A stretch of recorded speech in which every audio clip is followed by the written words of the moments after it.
नमस्कार। माध्यमिक न्यूज रे में आप सबका स्वागत है।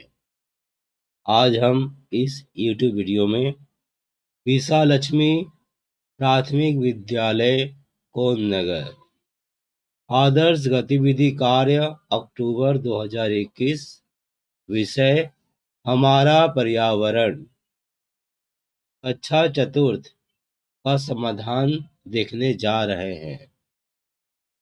प्रश्न 1, दिए गए शब्दों से रिक्त स्थानों को भरें।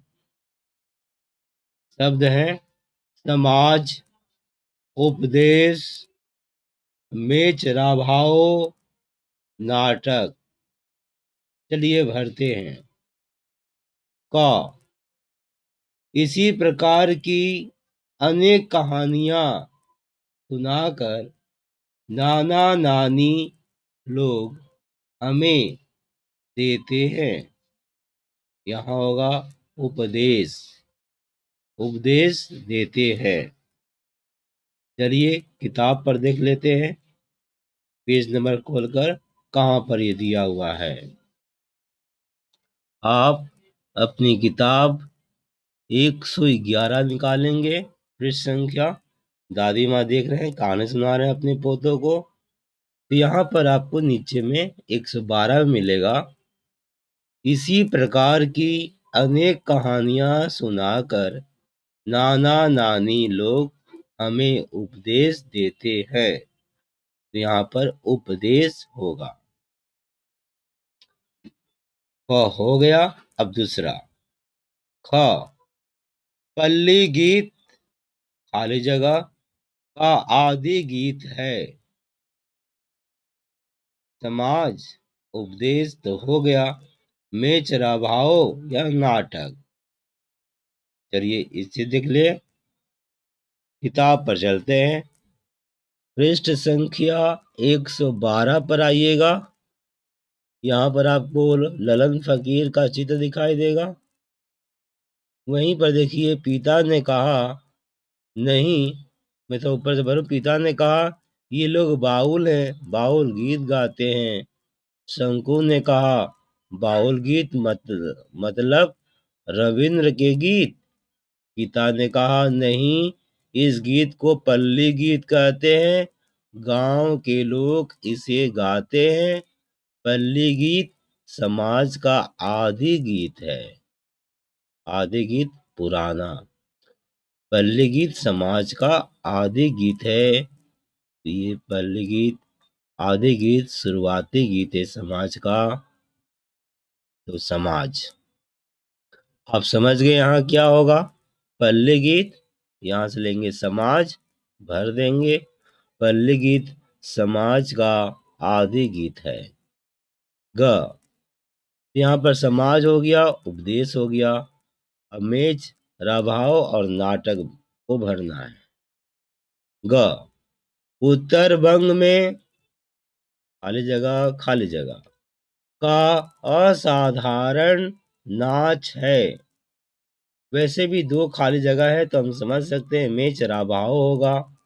फिर भी हम चलते हैं किताब पर, देखते हैं उसके बाद। आपको 113 114 पेज में आना है। देख रहे हैं नृत्य कर रहे हैं, तो वहीं पर आपको मिलेगा। यह सुनकर मैडम ने कहा उत्तर बंग में मेच राभाओ का असाधारण नाच है। यहाँ मेच राभाओ आप समझ गए उत्तर बंग में तो क्या होने वाला है। प्रश्न पत्र पर चलते हैं। उत्तर बंग में यहाँ से लेंगे मेच राभाओ का असाधारण नाच है। बचा नाटक, तो आप समझ रहे हैं नाटक यहाँ होगा। मालदह में गंभीरा लोक नाटक देखा है। चलते हैं, पहले हम पृष्ठ संख्या पर देख लें। उसी 114 पेज पर आप देखिएगा जहाँ नृत्य हो रहा है।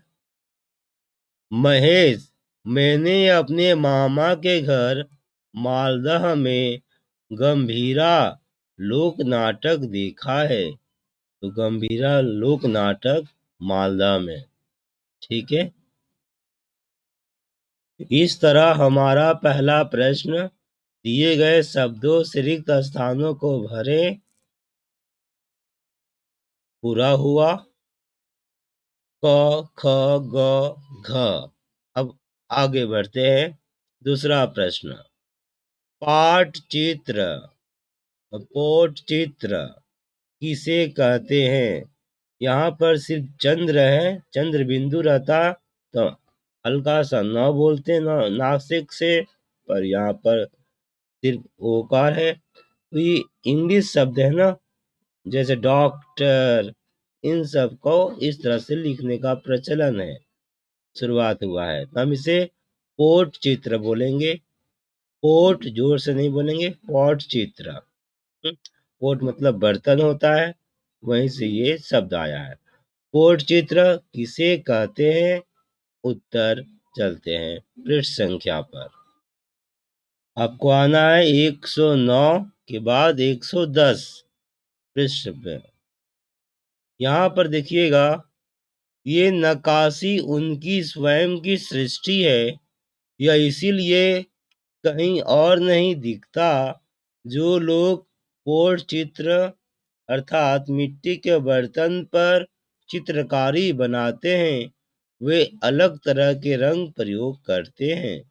वह रंग कहाँ से प्राप्त होता है, यह केवल वही जानते हैं। तो यहाँ पर हमारा उत्तर है, पोट चित्र किसे कहते हैं? इसी में समाया हुआ है उत्तर, मिट्टी के बर्तन पर चित्रकारी। तो पोट चित्र किसे कहते हैं? तो मिट्टी के बर्तन पर बने चित्रकारी को पोट चित्र कहते हैं। प्रश्न था, पोट चित्र किसे कहते हैं? उत्तर में हाँ से देंगे, मिट्टी के बर्तन पर। यहाँ पर एक शब्द हम जोड़ेंगे, वो है बने, ब न परे के मात्रा, बने।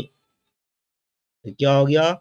मिट्टी के बर्तन पर बने चित्रकारी को पोट चित्र कहते हैं। उत्तर पूरा हुआ। अब आगे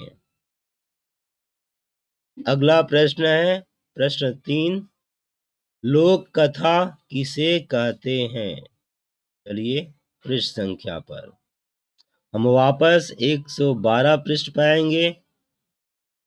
वही गडरिया जो मैदान में गाय चराता था, कभी कभी मजा करने के लिए झूठ मूठ बाघ आया कहकर चिल्ला उठता था। उसकी आवाज सुनकर लोग दौड़े दौड़े आ जाते गडरिया को बचाने के लिए। यह देखकर वह गडरिया खूब हंसता। एक दिन उसके भेड़ों के झुंड पर सचमुच में बाघ ने हमला कर दिया। गडरिया ने बहुत चिल्लाया, पर कोई नहीं आया। इसी प्रकार की अनेक कहानियां सुनाकर नाना नानी लोग हमें उपदेश देते हैं। यह हमें अच्छा जीवन जीने में मदद करता है। तुम लोग ही बताओ कि गडरिया की कहानी से हमें क्या शिक्षा मिलती है? लोगों के मुंह से इसी तरह हम लोग नाना प्रकार की कहानियां सुनते हैं। यह हमारे जीवन में बहुत काम आती है। इन्हें लोग कथा कहते हैं। आपको उत्तर यहीं से निकालना है, लोक कथा किसे कहते हैं। सावधानी से सुनिए, समझ में आ जाएगा। मैं उत्तर बता रहा हूं। उत्तर, लोगों के मुंह से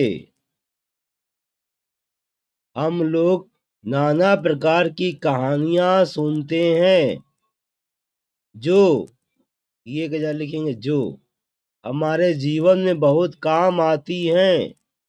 इन्हें लोग कथा कहते हैं।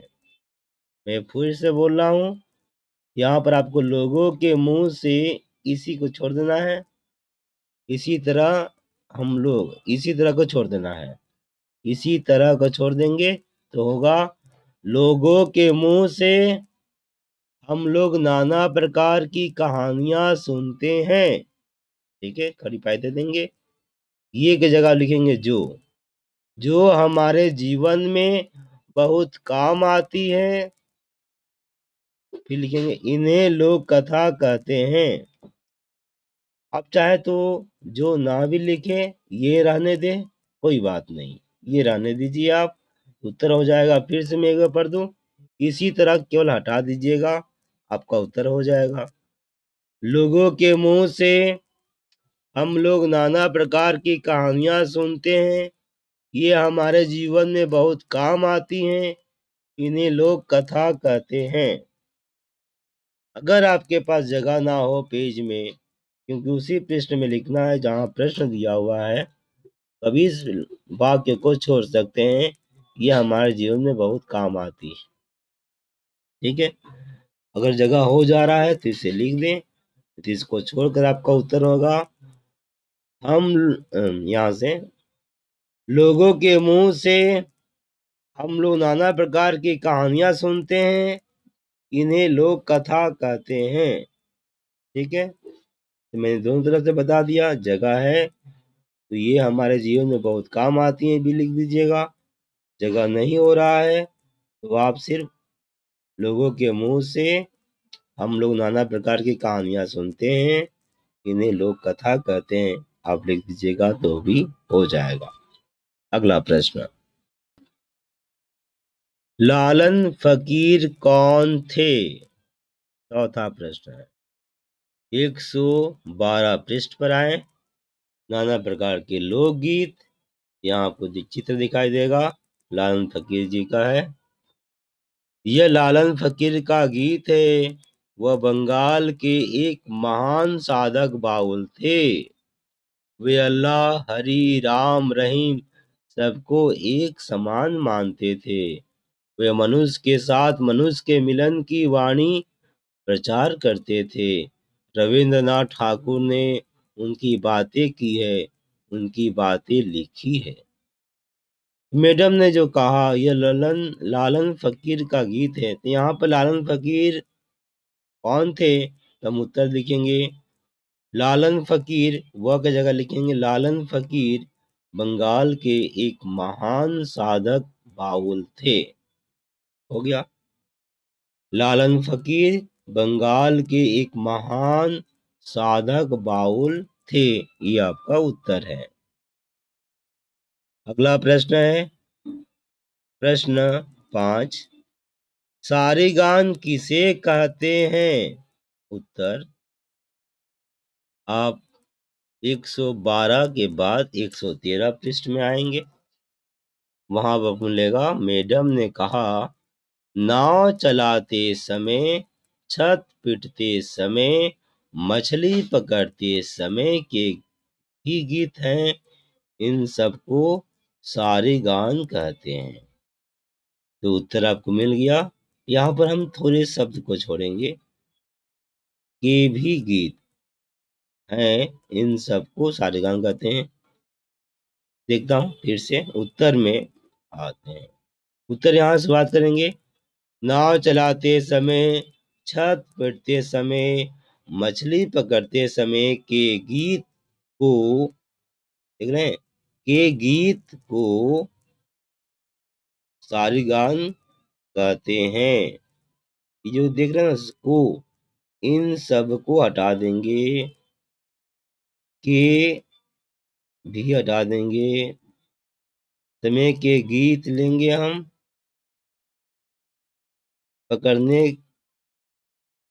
पकड़ते समय के गीत को सारेगान कहते हैं। जिन शब्दों को हमने छोड़ा है आप छोड़कर लिख दीजिएगा।